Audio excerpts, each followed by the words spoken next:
Welcome to the Institute's Leading Edge, a show dedicated to helping the automotive aftermarket service industry. Covering topics suggested by you, the listener, we dive into what's important, getting you what you need to succeed. Hello, everybody, and welcome to the Leading Edge. This is episode 68, and we are talking about training your shop, or the benefits of training in your shop, and why these shop owners are doing that in their shop. So, reminder that if you're watching this and you like what you see, please like the video, share it, so that other shops can benefit from the content that we are talking about today, and follow our page so that you can keep up to date when we post more content, because we're always posting more content. So today we've got Parker Davis from Broad Strokes. We've got Jesse Myers from ATLR, and we've got Tim Chakarian. Yeah. Okay. We had an extra one in here. Tim, you're not on my notes, but you guys are all Smart Group members. And we had a wonderful event last weekend. Before we get into that, for those of you who are listening or watching and you're able to comment, please comment down below, because when we do post this, we're going to be watching the comments so that we can engage with you live if you have any questions during this whole thing. So my very first question is, let's talk about that recent Smart Group conference, and how was that, and what value did it hold for you as a training opportunity? And let's start with Tim. It was amazing. It was really nice to be able to have an in-person meeting.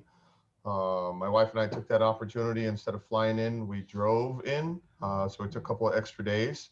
And it was I saw that camper. It's a sweet camper. It was cool. It was nice, and it's timely with the training, because we gave the opportunity for the shop to run on its own while we were out doing training for us as owners. So we're able to get a better understanding of what our roles as owners and managers are, while still allowing the wheel to get turned. But again, I was really excited to see everybody in person. It felt really, really good. The interchange of encouragement was just amazing. And we drove back home laughing and talking about all the great experiences we had. So thank you for that. Parker, how was it? Oh, it was wonderful. When 2020, the whole mess happened, my natural instinct is just to put my head down, grit my teeth, and go to work. And and then when I finally pull my head out of the stand and look around, usually things are past, and that's what this was a breath of fresh air. The time to look back and understand what we need to do, and this. It always happens at the right time. These trainings are they're just wonderful. The universe provides for you exactly what you're going to need when you need it. But if you don't put yourself in that opportunity, it's not going to happen for you. So this was just a fantastic event. Jesse, what do you think? Leading off what both of them had just said, number one, thank you guys for opening up and doing this last weekend, because for a lot of us, me and my wife especially, this was the first time we had a live event in over a year. And doing live events creates more excitement. You are focused more. You don't have any distractions, because you are in a room getting taught and trained and having ideas thrown around, and everybody's contributing. In a Zoom meeting, I just got sick and tired of them, to be honest. People were having side chats and text messaging through Zoom meetings, and the focus wasn't there. To be able to come back into class and have complete 100% utter focus was awesome. And as everybody said, when we were on our way home, my wife and I are strategizing on the plane of exactly what's going to be changing when we get back. Notes are taken and start implementing as soon as we get back. And that was the motivation, kicking the ass that we needed after this pandemic. It's just to make sure we're going to hit our goals. Yeah, I have an additional little question here. So what to you guys was your favorite part of the conference? And another caveat, what was your favorite training part of the conference? Anyone can answer that. I'll go first. Obviously, the favorite part of every conference is getting to sit down with like-minded people and brainstorm, share thoughts, understand how another shop operates, and see what I can sponge out of them, and what information I can give to them, because you may be facing a problem that I already conquered, and vice versa. So let's share information. That's always the best part, right? This one was special because it definitely, there's something I've been meaning to implement for years. I've been working on it, trying to, and this one, what my favorite part of this one is I know Kent's gonna be proud, but it's just hot seat items. And yeah, I knew it. But my favorite part of it was pairing up with a team, knowing that I have somebody that's going to call me on a certain day and time and say, hey, did you get this done yet? And why or why not, right? And so we're full steam working on it right now, and it will be done by the date. I've been trying to implement this for, I don't know, 5-6 years, and it's never been important on my list, right? And today it is on the top of my list, so it will get done. So that was hands down the best part for me. That's awesome. Tim, I would agree. Yeah, I would definitely agree with Parker. Using my 5 senses of smell, touch, hear, it was really good. And to Jesse's point, it was nice to get conversations going and hear the laughter and get the goosebumps. You don't get that on Zoom. You might get a taste of it. It's fun, it's timely, but nothing like being in person with people and sharing that interchange of encouragement. Also agree with Parker. The accountability part of it was just the best. The hot seat was good. We had so many great ideas, learning from Asian shops and European shops. What my favorite part was the team building. What we did on Friday, just going out, having lunch, sharing it, going to the shooting range, experiencing that and doing something that was like, we concentrated with our brains and now we let loose, shooting guns, having a good time, doing it in a controlled environment. Got an opportunity to talk about it. On our way back, we stopped by and seen one of the shops that Tatsu was looking at. It was a JDM shop. It was really, really good. It felt good to be able to do that. And when we got back, I was so much more focused on let's get it done. And like Parker said, we've been trying to get a few processes in our business done. This gave us that fire that said, why not today? Why not by the end of the time frame? And we're full steam ahead on that. Thank you, Parker, for helping me on what we worked on. So Tim, that's why you guys were last back, because you stopped on the way back. That's why. We stopped and visited another shop at the urging of Tatsu, and it was great because we walked up, we're like, you don't know us, but we hear a lot about you. We're here for an automotive training, and 4 shop owners went to visit another shop. So, I mean, it was just we saw some really older Asian cars that are now becoming restoration marvels, and how this shop was doing it. And that was a bonus on top of what we experienced already at the Institute. So super cool all the way around. This is what being a state-of-the-art shop owner in this day and age is all about.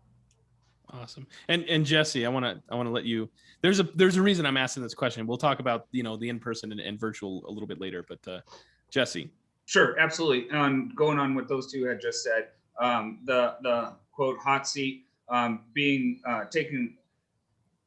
accountable for what you're saying you're going to do when you go back was my favorite. And then 2, just the whole restructure of the Institute.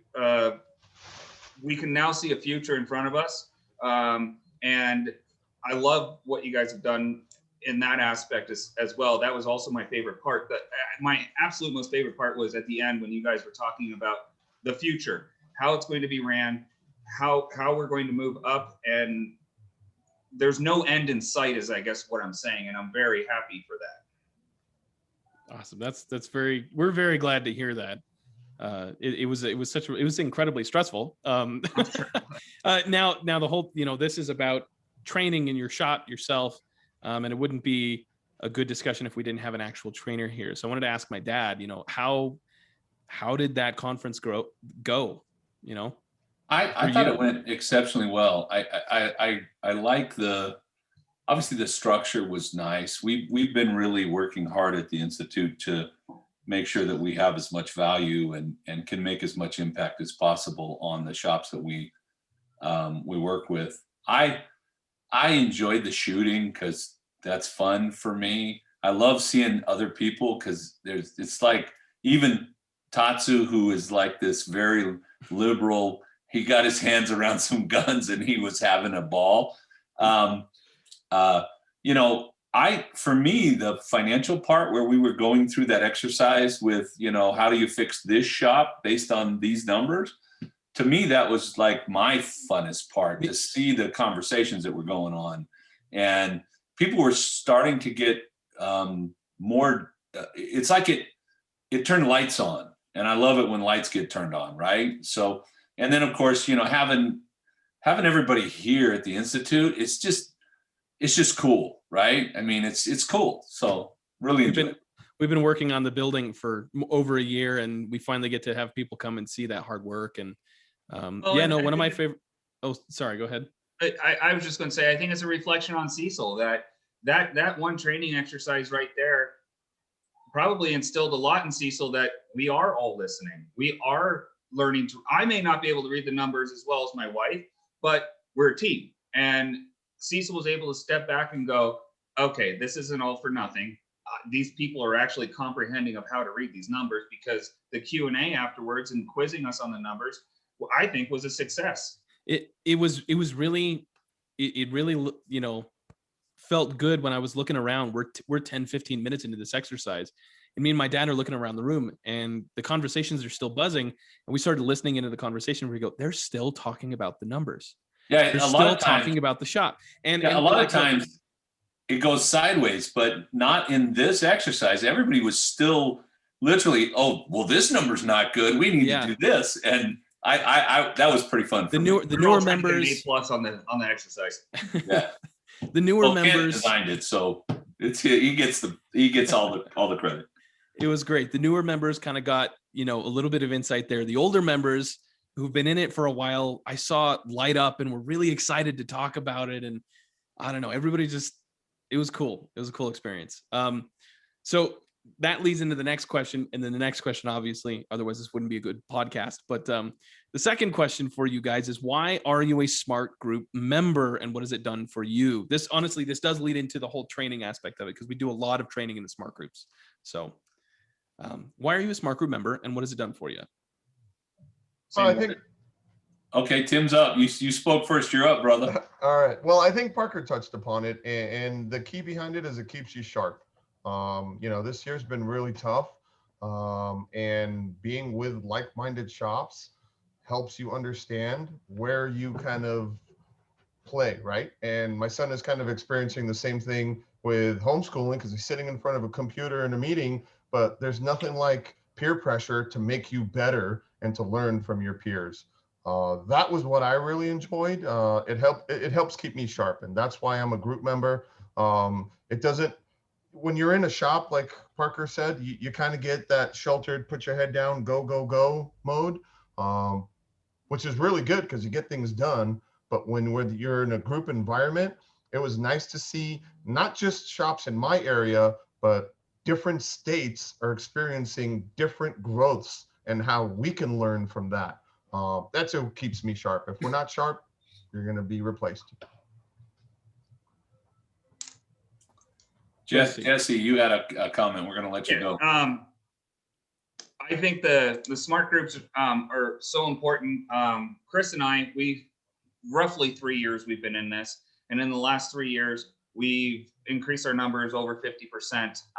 Just seeing the growth in our own company has been substantial. And then the other thing is, when you go to the first Smart Group meetings, plural, few, there's so much information that's given to you that it's a lot to take in. But as long as you trust the process, you know, it's the biggest, not for us, but we've seen a lot of other Smart Group members, new ones. The biggest one is raising your labor rate. When you come into the Smart Group, most labor rates are significantly low, and most people don't want to take the jump $50, $60 an hour up to get online with the best shops in the country. And the other aspect of the Smart Group meetings is that it's full disclosure, everybody knows is everybody else's business. And when numbers, when we go through numbers, if you see a discrepancy, it could be a $2 million shop against a $1 million shop, but nobody's looking at the dollar figures. They're looking at the percentages. And how did you get such a high percentage in this area of the spreadsheet? Because mine's low. And then we all discuss it. You go back, you implement. It's going to be scary. Yes. You're going to think you're going to lose customers over this. But the customers I have lost since in the last 3 years weren't quality customers. They were bottom feeders that I didn't want as my customers anyhow. So, and I learned I didn't want those customers in the smart group. Now that I have quality customers over the last 3 years, work is easier. Stress in the shop is a lot less because you're not working on junk anymore. And overall, all aspects of my shop rose with all of those aspects. You didn't get rid of customers, you replaced customers. That's a very good comment. Yes, the customers I lost, I probably gained 2 for every 1 that I lost, and quality I gained. Yeah. Parker, why are you in the smart groups, and what is it Well, for you? the most important thing to me about the smart groups, first and foremost, is profit. That's why I joined. I didn't know what I was doing in business, and it taught me absolutely how to run the business, right? And what to tweak, where to move it, and like Jesse touched on, give you the confidence that you need in order to increase your labor rate, increase your parts margin, how to tweak this, how to tweak that, and understand the world is not going to end. Your customers are still going to keep coming and everything's going to be okay. And at the end of all of it, you got money in the bank and you can take care of your people and you can take care of your customers and you can take care of everything you need to. You can invest it for the future. That's the number one thing to me. But as time goes on, right, I've already learned that stuff and I'm implementing it, but I can always get better. And so that's where the smart groups allow you to rejuvenate, right? You spend so much time going through the motions.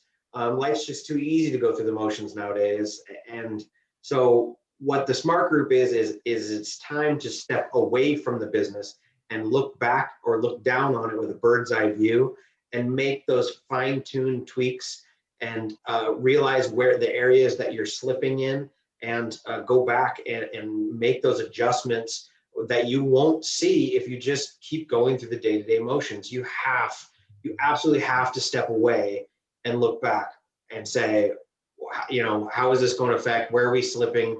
You know, where do we need to get better? It's the only way you can do it. You cannot do it boots on the ground in your day-to-day operation. It's just too difficult. Yeah. It's too many distractions. Even with us, you know, we opened it a lot to you guys to say, hey, what do you want us to do? Because a lot of times nobody speaks up, and if we're continuing to do the same thing, it might not be what's best for our group members. So it was a wonderful discussion this last weekend. I appreciated all the input from you guys. I have something to add to that as well. And Rich, another smart group member out of Knoxville, he's the one who actually told us this in a meeting, and I took it to heart. You can have your best friend that you grew up in kindergarten with all the way to current. You would have a group of friends like that. None of those people will never understand what we go through on a day-to-day basis. They could be a banker and try and understand us, but they never will, because we're doing everything. We're doing from financials to customer service to everything. So your group of personal friends never fully understands what you're going through. But in a smart group, everybody in the room is your friend and understands what we go through on a daily basis. The accountability part is the best part, because I think as shop owners, like what's already been touched upon, sometimes it gets difficult to follow through. So what I've seen new in the groups is that accountability partner and being able to work together with it. Oh man, that's so good, because we've heard the teachings, you know, we've applied some of them, but when you have the other shop helping you get to that point, it feels so much better. And I look forward to the next time we meet so I can say, look what we did. Thanks for the idea. That was awesome. There were some good ideas too. So yeah, we had some really good ones from you guys that we're going to try and implement into the groups as well. They were all mine. They were all markers. Take credit for all of them. So, okay, so that's enough of the smart groups. Actually, no, it's not. We have an online, it's a virtual quarterly meeting. Those of you who are listening, it's going to be on April 10th. That's a Saturday from, I believe, 8 a.m. to, it's 4 hours, so 8 a.m. to noon? Or is it 7 a.m. to 11? 8 a.m. our time? Our time. So MST? 7 a.m. Pacific, 8 a.m. Mountain, 9 a.m. Central, 10 a.m. And it's a 4-hour meeting. There will be 5 marketing specialists online. They will each do a presentation, and the last hour will be a roundtable where you can ask any question you want to ask of the professionals, the people we believe do this the best. Yeah. So just wanted to open that up to not only the Smart Group members who are listening, but to anybody else who wants to come and see what we do as Smart Group or in the Smart Group. So yeah, that's my little piece there. And we'll move on from the Smart Groups. So yeah, again, just to refresh, April 10th, 8 a.m., 4 hours, 5 speakers. Going to be great. Anybody's invited. Just hit me up at kentb@iframe.com and I'll get you registered. You can buy the seat, but you only need the edge. There you go. All right. Parker, you attended the last meeting we had, the last 4 hour? Yeah. And how was that for you? Oh, it's great. I will tell you, it's early. The first hour for me is getting coffee in and ingesting information, but it's great. Like we've all touched on, is that like-minded information sharing, thought process, people that are going through the same daily pains that we are. Anytime we can get together in any fashion is always a good time. The information's great. It's great to see these people again. Most of them are around the country and we just don't get to catch up enough. So it was wonderful. Yeah. So besides the groups and the training opportunities that we have there, what other opportunities have you guys been a part of recently as far as training or educating yourself or your shop? Tim, I know that you've been doing some stuff with the ACCA, so. Yeah, and that's, I think having a broad knowledge of what's going on and having many different resources has really helped out. Here in California, our shop is part of the Automotive Service Council of California, the ASCCA, and being involved in a local chapter has tremendously helped me out. Being able to see what kind of trainings our local area needs and assisting the shops has been extremely beneficial. I have the privilege of serving as vice president in Chapter 5 and programs director. So that kind of helped me see the importance of training and how I can pass this great knowledge on to other shops and see how successful they grow as well. It kind of gives you a pat on the back to see, is this what we're doing? With ASCCA, it's really awesome because we meet monthly and we also meet quarterly. And in quarterly, there's your team weekends. There's a lot of training going on. I know the Institute is involved in it, and we've been on a couple of the Zoom meetings, which has been extremely encouraging. We also use WTI, the WorldPack training classes, which have been available online. And that's been really helpful from the technical point of view, because I don't have to send my technicians to a location. We have a 50-inch TV screen in the shop. We do the training on it. If you see it behind in the backdrop, I don't know if you could see it behind the M3, but we gather up, I buy lunch for the guys, and then we'll do a ZF transmission training on it. And now the guys can benefit from that as well. And the shop benefits, because then it's not just the owner saying, do this, do that. The team comes together and says, hey, we should do this because this is for the benefit of it.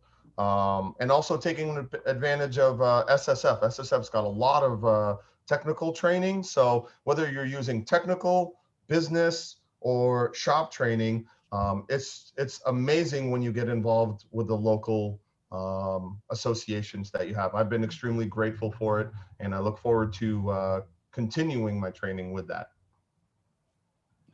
Jesse, what about you? Have you engaged in any other training opportunities? Yeah, we did, or have. The most recent one is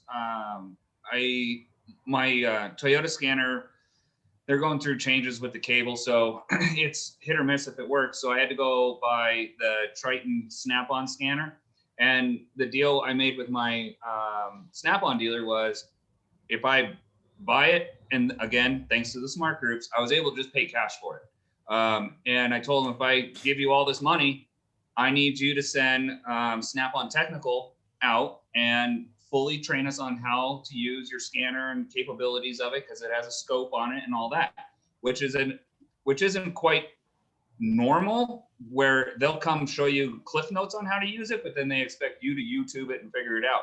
And I told them, no, I'm not buying it unless we have a full evening of training on the tool with live cars, and they agreed to it. So we're hopefully next week or the week after, we'll be doing that. Nice.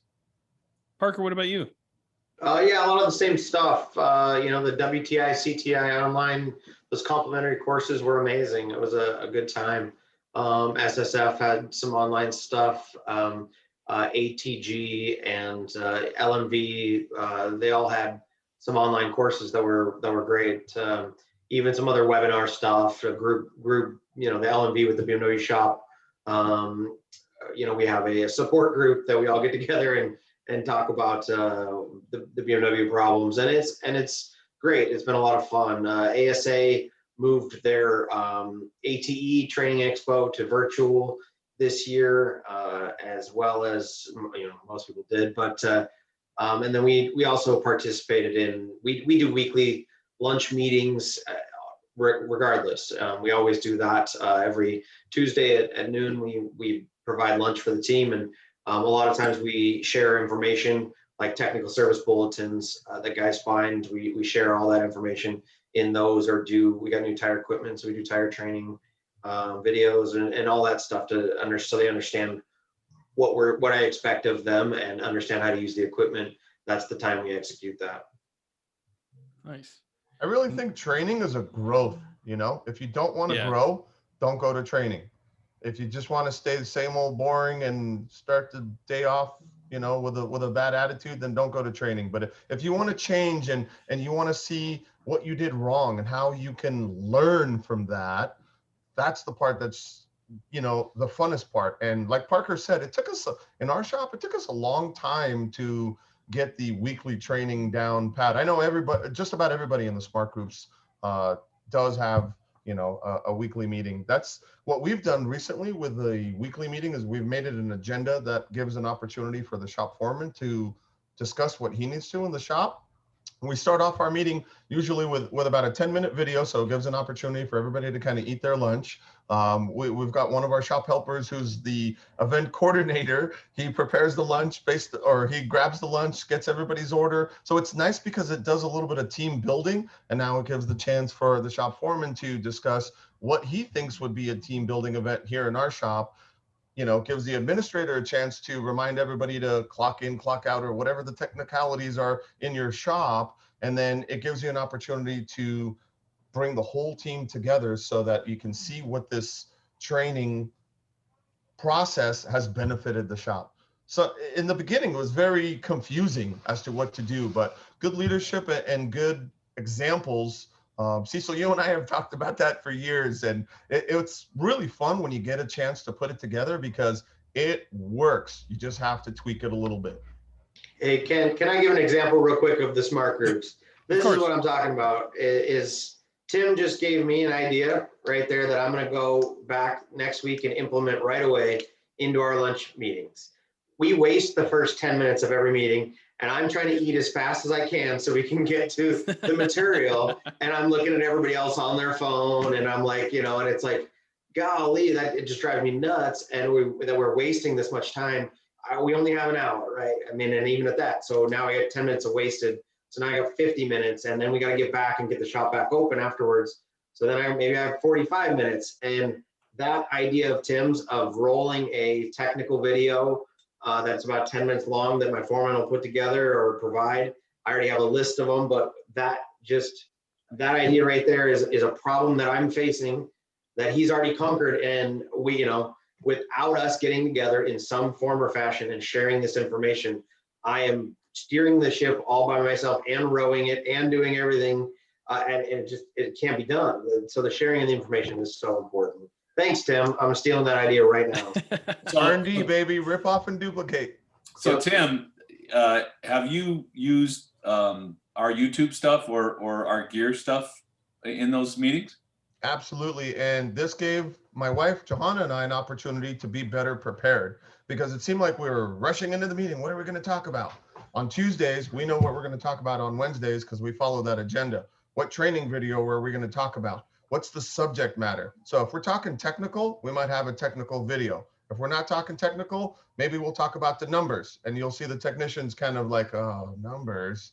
Just give me work and I'll fix stuff. So next meeting we'll be like, okay, the advisors appreciate it, the porters appreciate it, because they learn from these interchanges of encouragement. A lot of times, and Parker will tell you, we talked about this in the smart group. Sometimes we put it together, we're like, yeah, I'm not really sure how this is going to come together, but we're doing something with it. And then the team picks up and runs off with it, and they're like, hey, I think we should do this, and I'm going to be accountable at the next meeting. When we left to come to the Smart Groups mini conference, Johanna and I actually took a moment and wrote down the agenda of the things that we wanted to pass on to the team while we were not here.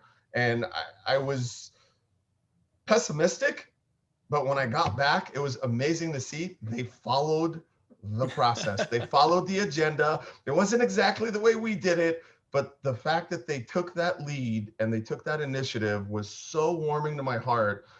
They didn't watch a video because, they didn't have the skills to plan just yet, but this goes to show how you're able to take something that you've learned from the program, implement it, teach it to the team, and let it grow. And that's the best fulfillment part. When you talked about this years ago, Cecil, I didn't understand because we weren't ready for that. And now that we're ready for it, it's nice to see it happening. It's amazing. It feels so good. I think that business has changed so drastically in the last 10 years, 15 years, that if you're not training, and I don't necessarily mean technical, I mean, obviously there's been great technological advances. Well, even us, sorry to interrupt that, but didn't you just do a training? Oh, you yeah. did a training the other day, didn't you? All the time. I'm constantly talking to the people who I think are gurus.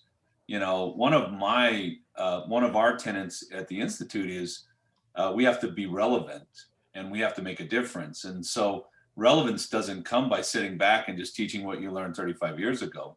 You have to learn, especially with things like marketing and, business is changing, especially the automotive business with the advanced technology we're talking to our clients today about capturing EV as a search term. And that was an interesting conversation. Yeah, because that's, whether we like it or not, whether you're a Democrat, a Republican, a conservative, or a liberal, electric vehicles there are going to be a lot of electric vehicles in our industry, and there's going to be a lot of opportunity for the shops that figure this out. And you need to be thinking about those things today and now.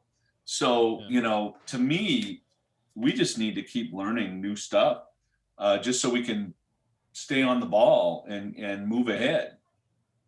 Yeah. With that, we have a couple more questions, but before we do that, I'm going to take a quick ad break. Thank you to those of you who are watching and or listening or engaging in the comments down below. If you have questions, again, we're watching that. And if you are commenting, thank you very much. We have an upcoming productivity and marketing plan course, two of those, excuse me. We have a productivity course and we have a marketing plan or marketing strategy course that are coming to Gear this week. We're very excited to publish those. And if you want to go check them out, you can go see them at gearforshops.com. And that's gear as in great education and resources. This is the last call to apply for the 6 months of free consulting with Project Jumpstart. We've been promoting it out there. We've had some people interested. We want to get as many people as we can on the list so that if there is a shop out there that needs this program, we can help them out. Now, what that is we're going to come in, we're going to give you a full business plan for 6 months. We're going to evaluate your business. We're going to coach you and consult you that entire 6 months, and it's totally free. The caveat is that we get to film it and share it on YouTube as a YouTube series so that people who may not be able to afford consulting, like our top tier stuff, they can go and see that and maybe find some answers to some of the questions they're dealing with. And you can actually, we'll link that in the page and in the podcast. down below, so you guys can submit for that. And that's it for the advertisements. Let's get back to it with our next question, which is how does in-person training compare to online training, and is there a place for both? What are the benefits of both of those things to you guys? Jesse, let's open up with you. Sure. I think online training is, in my opinion, I think online training is a lot more difficult than in-person training. But online training last year is all we had. So you take what you get and you do what you can with it. In the smart groups, at least after the online training, we were able to devise a text message, group text message. And that's how online, offline, but not in person, we were able to help each other through the last year. Anybody had a question, we're able to text it to our own group privately, and everybody had their input on what to do, how to do it. And if it got really serious, you always had somebody to call or somebody called you.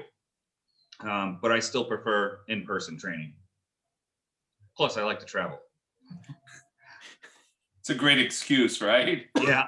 Write it off. I think we need to train in Hawaii the next winter. So I think we're going to have to do some classes in Hawaii next winter. Definitely very, very excited to do that. Parker, what about you? What's the difference between in-person and online, and what are the pros and cons for both of those for you? Yeah, everybody touched on it earlier. In-person always trumps virtual to me.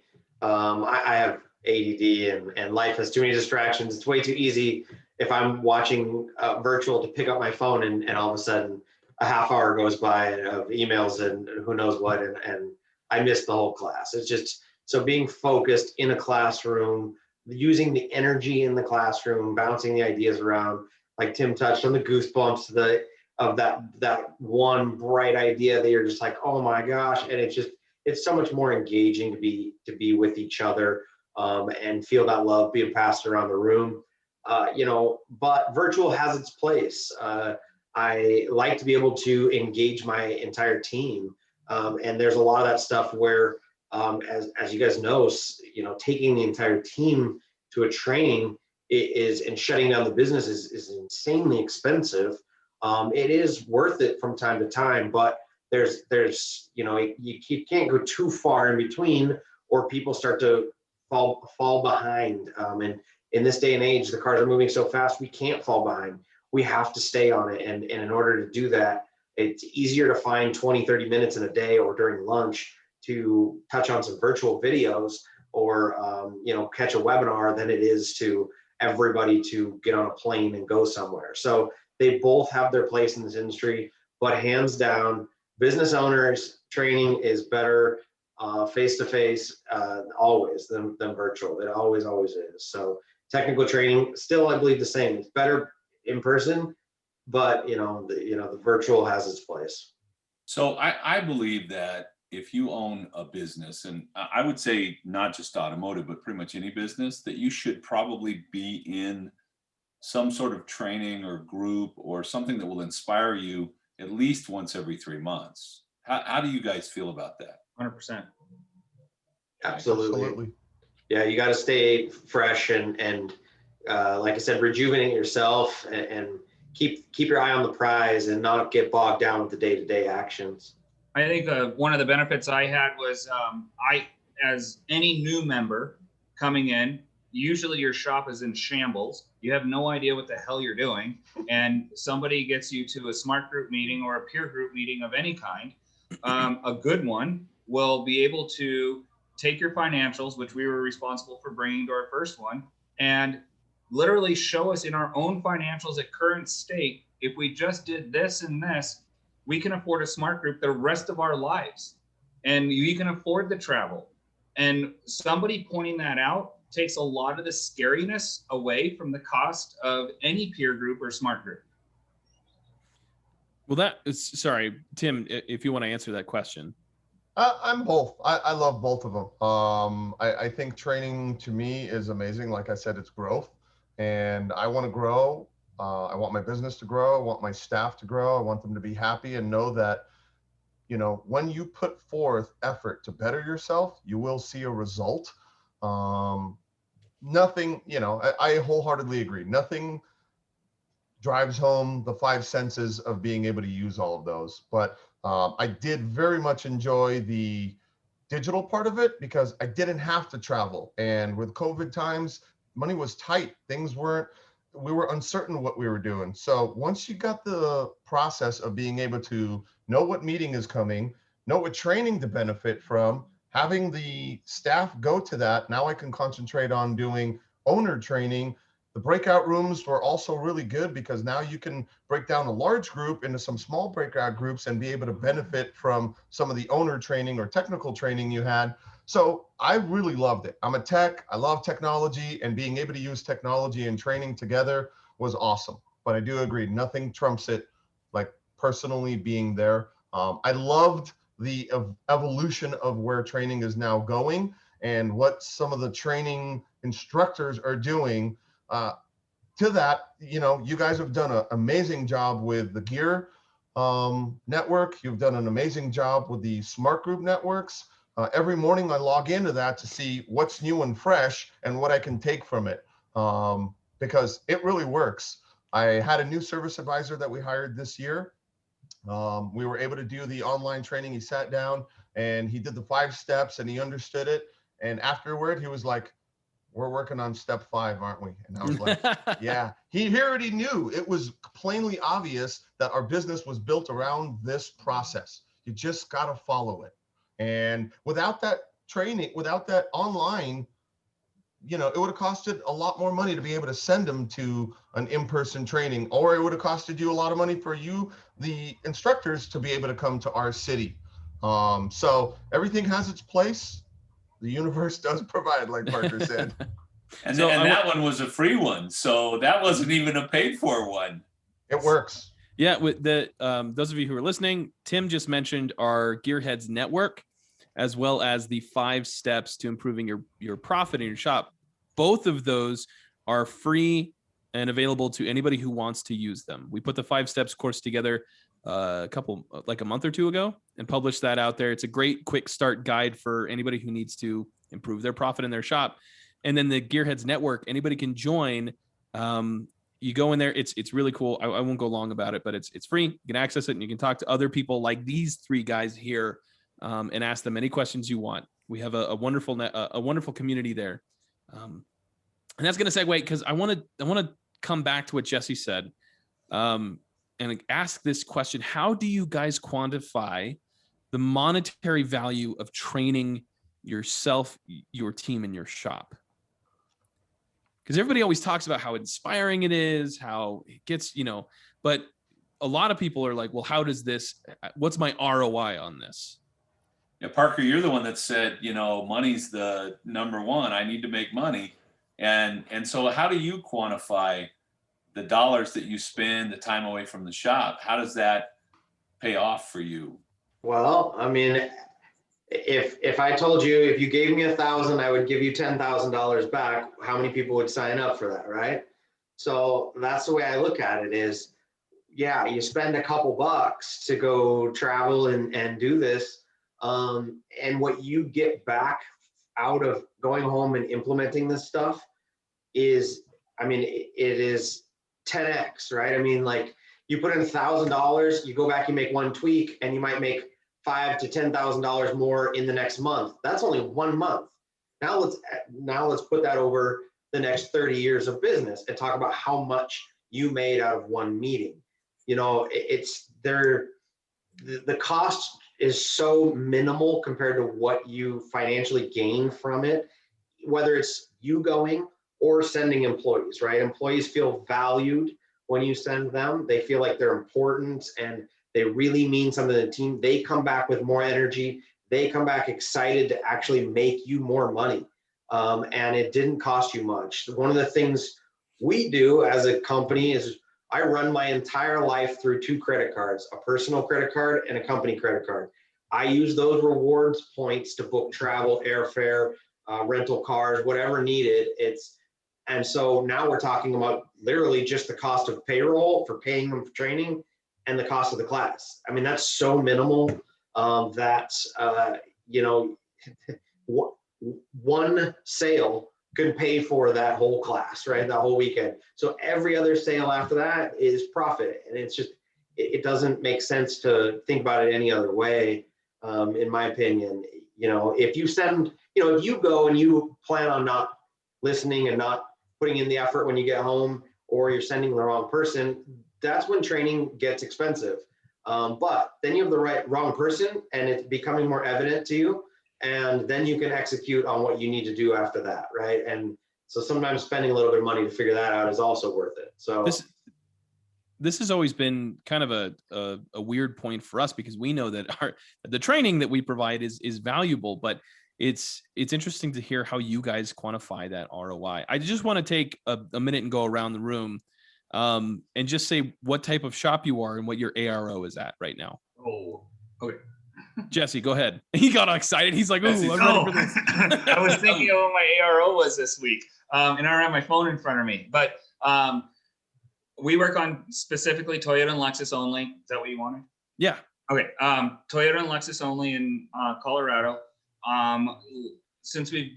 Especially since we've gotten back and talked to our service writer, this whole week our ARO was over 850 all week,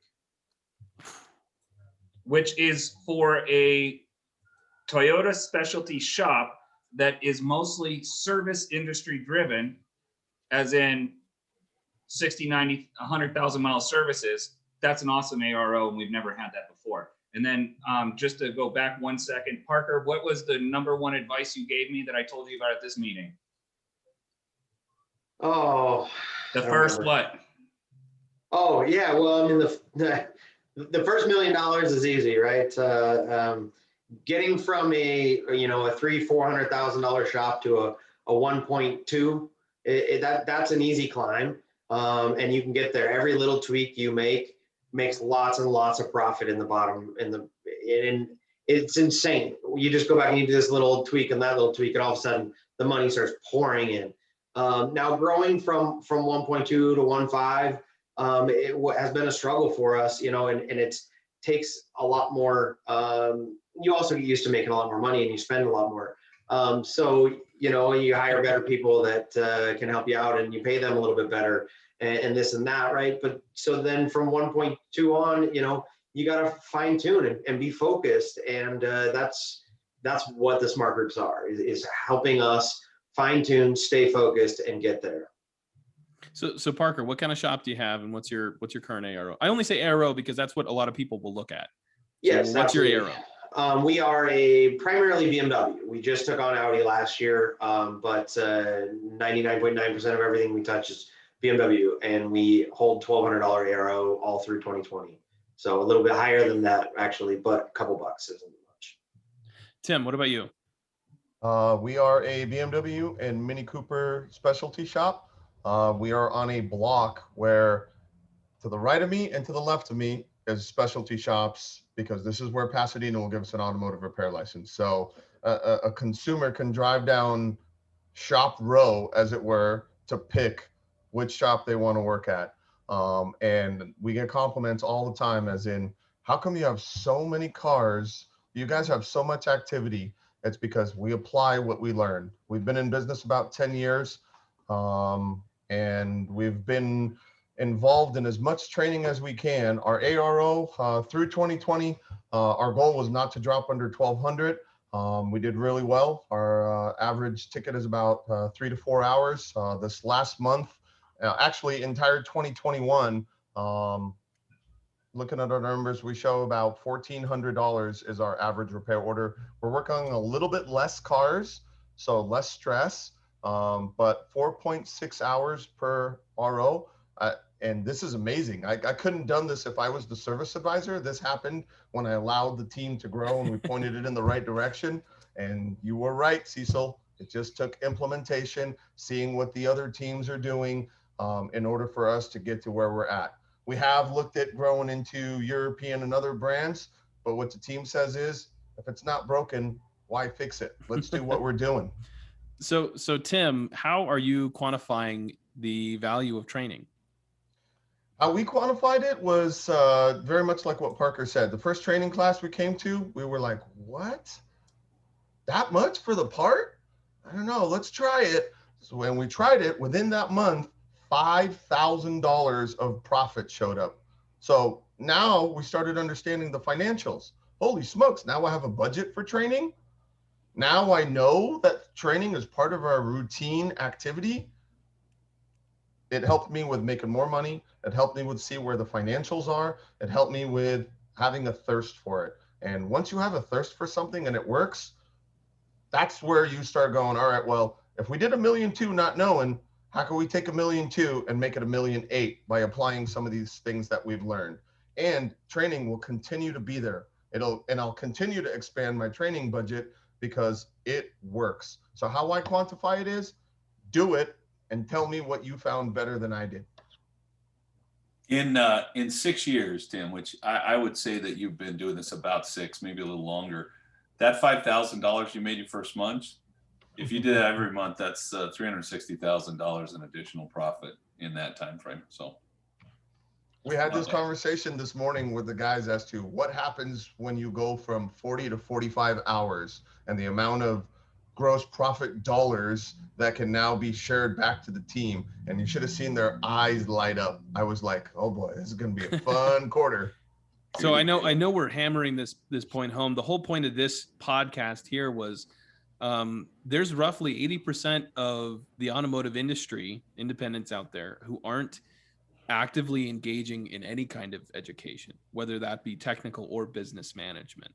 And so that's why I wanted to paint the picture with you guys to show that there is a benefit that you really need to be trained on what's going on in your business and make sure your team is up to date on everything. So we're about at that point in time, and I want to finish with kind of a double question here is, are there any additional benefits that training has given you guys besides, that information and knowledge? And what would you say to people who are maybe picking up on this podcast and being like, oh, I'm thinking about it? What would you tell those shop owners? Don't think, do. Get it done. Is there a benefit besides the money, or is there a benefit in the culture, the team, any other benefits besides the fact that I've got more money in my pocket? I'm going to say yes. And I'm going to say, it sounds cliche. I was talking about it with my wife when I was writing down my notes for this, but I really like the mission statement, and that's what drives home the point for the Institute. It does give me a better life.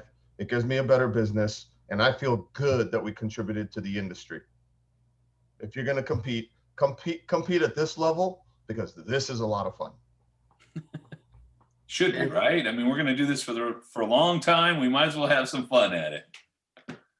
But and an additional benefit, besides, like you said, the profit, the profit allows you to do whatever you want with it, right? Money is not evil. Money gives you power to do whatever you want with it. You can give it all to charity. You can do whatever you want. You just, but if you don't have the money, you can't give it. I'm going to admit that I lost technicians because I didn't know what I could pay them. I was a technician. I didn't know anything about business. So how on earth am I supposed to just, I got tools and I go rent a space and look at me and I'm a businessman, and it doesn't make any sense. So I still had no idea what I was doing. Taking care of your own people, bettering the industry, people don't just wake up one day a doctor or a lawyer or an electrician, you have to train in order to take on those roles.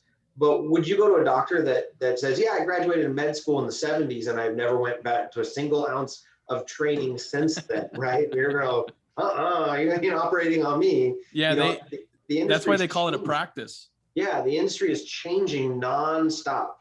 You have to, take care of your people and let them know that they are valued in your business, and that that's one of the ways of showing gratitude is investing in their future. You're technically putting information in their head that you don't own and they can walk out the door with, but if you don't put any information in their head, they're not going to get better at their job. They're only going to get worse as the days go on because the cars get newer and newer. And the business management training is a must. You absolutely have to do it. And absolutely the cheapest bang for the buck is the smart groups, period. There's nothing cheaper out there than joining a smart group. Don't say cheap. There's nothing. It's valuable. It is value, but I mean, yeah, you're correct. I mean, it's just, there's nothing that will cost you less money that is going to give you the power that you will have leaving smart group meetings. The power is insane, and you can conquer the world with it in the automotive industry, but that's the only place you're going to get it. Cool. Jesse, do you want to finish us off? I've always been very, very goal oriented. And when we were at that plateau, stalemate, whatever you want to call it, until we walked into a smart group meeting, there was no goal. It was get up, go to work every day.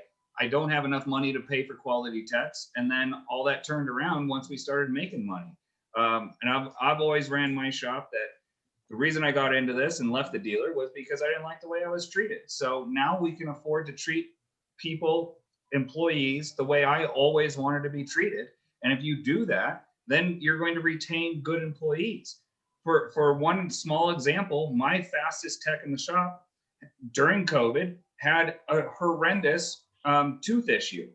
Well, he comes back from the dentist and says it's going to be $1,000, and you want to see somebody slow down, have a tooth hurt them all day long in excruciating pain. They won't do anything. So I told him, just go get it fixed on our company credit card, because all my technicians have company credit cards. So if they're out and need gas for a car or whatever, they have the money to do it. So I said, just use your credit card, go pay the $1,000, and then come back to work as soon as you can. Well, my wife almost flipped out after I told her that.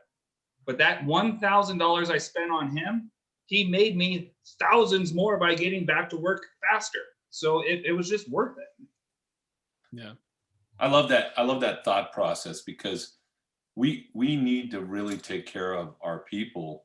And if you're struggling to make the bills, it is impossible. And if you're actually, profitable and doing well in your business, it gives you, I would say, Parker, it's about freedom. For me, money is not evil. It's not even a thing. It allows me to be free to do the things that I want to do and to help the people that I need to help. To me, that's what it's all well, and that's why most of us started our own companies, right? We didn't like the surrounding we were in, and I didn't like the dealer life. To me, the customer was the low man on the totem pole, and it was always being taken advantage of because the technicians didn't make enough money. They would just charge more hours of labor to the customer to make up for it, and it just wasn't right. There weren't people fixing cars the right way. I just didn't like it, and so taking care of your people is extremely important. Taking care of your customers is extremely important. If you have unhappy people, they are not going to take care of your customers, right? And that's what makes the world go round. I started my shop specifically because I couldn't stand the way the customers were being treated, and I said I can do this better. And so that's the case. And there are times when you're going to run into a warranty situation that is not going to be in your favor. And, it's a heck of a lot nicer to take care of that customer when you can afford it, and then to just take the loss and make your customer suffer for something that may or may not have been your fault, right? So you are right. It's freedom. The power and the freedom are hand in hand to do what you want, when you want, and behave the way you need to. And I'm going to add to that and say the customers see and feel the difference. And that's because you had an opportunity to get outside the forest and see. And then the customer that was your customer while you were the service advisor, while you're the shop owner now, they pop into my office window and say, "This is amazing what you've done." And it's not me, man. It's the team. We just pointed it in the right direction and said, this is the training, this is the expectation, this is what's required. If we fail, how do we pick up the pieces? Because you're gonna fail. Absolutely. Yeah, you can feel when you're in a business and you look around and everybody looks like their soul's been sucked out and no one is happy being there, and you can feel that, and you're like, wow, I want to get out of here. And when you walk into it, doesn't matter what kind of business it is, and everybody enjoys their job, you know how amazing that energy is. You walk out and can't necessarily put your finger on it, but you had a great experience giving them a lot of money. And you're like, how did that work out? But I left, you know, elated to have my car fixed and spent $5,000 on it. I feel great about it. So it's the difference. And, you know, putting the investment into your people is worth it. That's the experience that they want. That's the difference. You know, if we liken it to the restaurant industry, you can get a burger, you can make your own burger at home, but you go out for the customer service experience. And I think when you get some training, you realize it's about the customer, it's about the staff, it's about the experience. And when you have a great experience, you can't put a price on that. Yeah. I feel bad for doing this, gentlemen, but we do have to close this out. I can't thank you guys enough for coming on here and talking about this. Training is insanely important to us. That's why we do it. And it's just good to hear from you guys how much it's impacted your lives. I want to remind those of you who are listening, if you're still listening and you enjoyed this, please like, share, comment, and get this out to anybody who you think could use the information, especially if you learned something. I'd love to know what you learned, what your takeaway from this was. If you're looking for some relevant and affordable online training at this point, you guys can go to gearforshops.com and register there. We've got some free courses on there, but you can get all of our entire library for just $129 a month. I want to remind you to tune in on April 14th because we are going to announce who we chose for Project Jumpstart and what that all will mean in the future. You guys can find us, the Institute and the Leading Edge, on Facebook, YouTube, Instagram, and Podbean, anywhere you can pretty much hear a podcast. And again, thank you guys so much for being here. I really appreciate it. And we'll see you guys next time. Thanks, guys. Thank you. Thank you.